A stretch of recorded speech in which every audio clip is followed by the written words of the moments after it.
అయితే ఈ కాకినాడలో షిప్ ఏదైతే పట్టుబడ్డదో అది చూసిన తర్వాత పవన్ కళ్యాణ్ మాత్రం అక్కడ ఉన్న అధికారులందరి మీద కూడా చాలా ఫైర్ అయ్యాడు.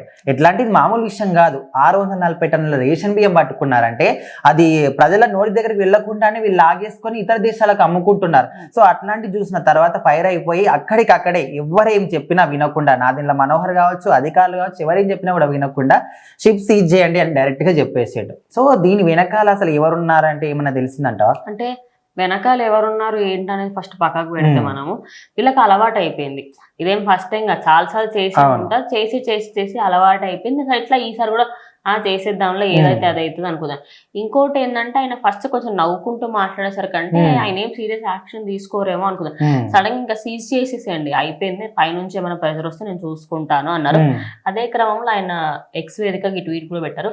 I came to Kakinada port to check illegal smuggling of PDS rice, a scam which became rampant in last regime and it's still continuing. This part looks like free for all, no accountability. అంటే ఇదేదో మంచిగా smuggling చేసుకోవడానికి మంచి ప్రాంతం దొరికినట్టు ఉంది వీళ్ళకి. నాకు అక్కడ కూడా అదే మాట అన్నారు, ఏంటి మీకు స్మగ్లింగ్ చేసుకోవడానికి ఇచ్చినట్టు ఉందా పోర్టు, మీకు సీజ్ చేసేసేయండి అని చెప్పేసి ఆయన చెప్పడం జరిగింది. అయితే ఇక్కడ ప్రాబ్లం ఎక్కడ అవుతుందని భద్రతా విషయంలో వచ్చింది అని చెప్పేసి కొన్ని వార్తలు వింటాయి. అక్కడ వాళ్ళు ఇది ఒకవేళ సీజ్ చేస్తే 10,000 మంది ఉద్యోగాలు దెబ్బతింటాయి అనే విధంగా అడిగినప్పుడు కూడా ఆయన చెప్పిన సమాధానం కూడా అందరికి నచ్చలేదు అని అంటున్నారు. 10,000 మంది నగాదం ఎట్లా తీసేస్తారు? తీసేయలేరు కదా. తీసేసే అధికారం కూడా ఆయనకు ఉన్నప్పటికీ కూడా తీసేయడానికి ఛాన్స్ లేదు. ఎందుకంటే అందులో 1000 మంది తప్పు చేసిండు, లేకపోతే 2,000 మంది తప్పు చేసిన అందరిని అయితే తీయరు. అంటే ఓవరాల్ గా ఉన్న అన్ని పోర్ట్లలో ఎవరెవరైతే ఈ తప్పులో పాల్గొన్నారో, ఎందుకంటే ఆ కాకినాడ వరకు రావాలంటే చాలా ఏరియాస్ దాటాలి. అక్కడక్కడ ఎవరెవరికి ఎంతెంత లంచం ఇచ్చారు, ఏ ఏరియాలలో ఏ పోలీసు వాళ్ళని పట్టుకున్నారు, ఏ ఏరియాలలో ఏ పోర్ట్ మెంబర్స్ ని పట్టుకున్నారు, వాళ్ళని మెయిన్ క్యాండిడేట్స్ ఉంటారు కదా సపోర్ట్ చేసిన వాళ్ళు, లేకపోతే ఈ ఏదో షిప్ వెళ్తుందో అందులో ఏదైతే బాక్స్ ఉంది కదా దానికి సంబంధించి అందులో ఉందని తెలిసినా కూడా రవాణా చేయడానికి పర్మిషన్స్ ఇచ్చిన అక్కడున్న అధికారుల పైన ఆయన యాక్షన్ తీసుకోబోతున్నారు. మొత్తం 10,000 మంది అయితే ఖచ్చితంగా తీయరు. అంటే రోజు కూడా ఆ పోర్టుకి ఒక 60 నుంచి 70, 100 వరకు లారీలు వచ్చి వెళ్తుండే అంట.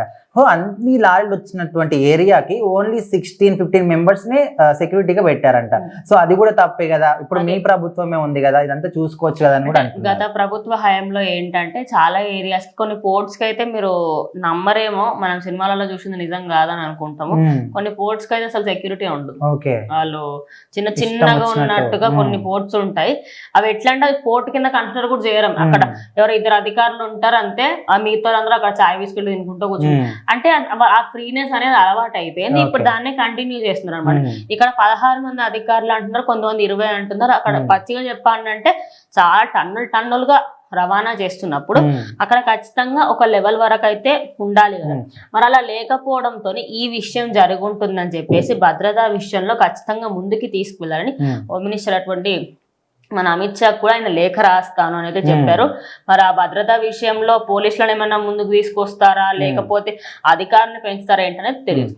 అంటే మొత్తానికైతే ఇప్పుడు ఇదైతే షిప్ పట్టుబడిందో అందులో నార్మల్ గా అయితే ఏదో వేరే డైలీ అనేవి రవాణా జరుగుతూ ఉంటాయి. ఇతర దేశాల నుంచి మన దగ్గరకు వస్తే మన దగ్గర నుంచి వేరే వాళ్ళు కూడా వెళ్తూ ఉంటాయి. కానీ దాన్ని అదునుగా చూసుకొని, అంటే ఇక్కడ లారీలో మనము డైలీ వాటిని చెక్ చేయకుండా ఇప్పుడు డైలీ వస్తున్నారంటే సర్లే రోజు ఇదే సరుకు వస్తుంది కానీ కొంతమంది ఈజీగా కూడా వదిలిపెడతారు. కానీ ఇప్పటి నుంచి ఇట్లాంటివి చేయకుండా వచ్చిన ప్రతి ఒక్క దాన్ని కూడా చెక్ చేసి నిజంగానే అదే సరుకు ఉందా, లేకపోతే అక్రమంగా ఎవరన్నా రవాణా చేస్తున్నారా, ఇవన్నీ కూడా కనుక్కొని ఇప్పటి నుంచి ఇంకా భద్రతా దళాన్ని కూడా పెంచాలనే విధంగా కూడా పవన్ కళ్యాణ్ చెప్తున్నారు. మరి చూస్తున్నాం అసలు దీని వెనకాల ఎవరున్నారు, ఇప్పటి నుంచి ఏ విధంగా ఉంటాయని.